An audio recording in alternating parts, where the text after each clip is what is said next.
Class 8 आज हम English में lesson 12 how I taught my grandmother to read की रीडिंग करेंगे।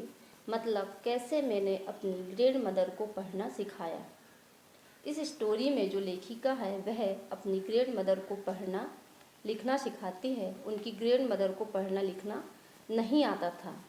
उम्र निकल जाने के बाद भी उनकी ग्रैंड मदर पढ़ना सीखती है। बच्चों, यह स्टोरी हमें यह बताती है कि हम किसी भी उम्र में पढ़ना सीख सकते हैं। When I was a girl of about 12, I used to stay in a village in North Karnataka with my grandparents. Those days the transport system was not very good, so we used to get the morning paper only in the afternoon. The weekly magazine used to come one day late. All of us would wait eagerly for the bus which used to come with the papers, weekly magazine and the post. लेखिका कहती है कि जब मैं 12 साल की थी, मैं अपने दादा दादी के साथ उत्तर कर्नाटक के एक गांव में रहा करती थी। उस समय ट्रांसपोर्ट सिस्टम ज़्यादा अच्छा नहीं था। हमें मॉर्निंग का जो पेपर था वह आफ्टरनून में मिला करता था और जो वीकली मैगजीन थी वह एक दिन लेट आया करती थी।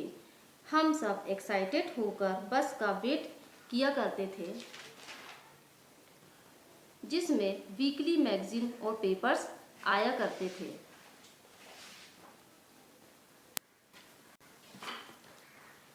At that time, Triveni was a very popular writer in Kannada language. She was a wonderful writer. Her style was easy to read and very convincing. उस समय कन्नड़ भाषा की जो त्रिवेणी नाम की राइटर थी वह बहुत ही पॉपुलर थी। उनकी शैली बहुत ही इजी और विश्वसनीय थी। One of her novels, Kashi Yatra, appeared in serial form in the Kannada weekly Karamveer then.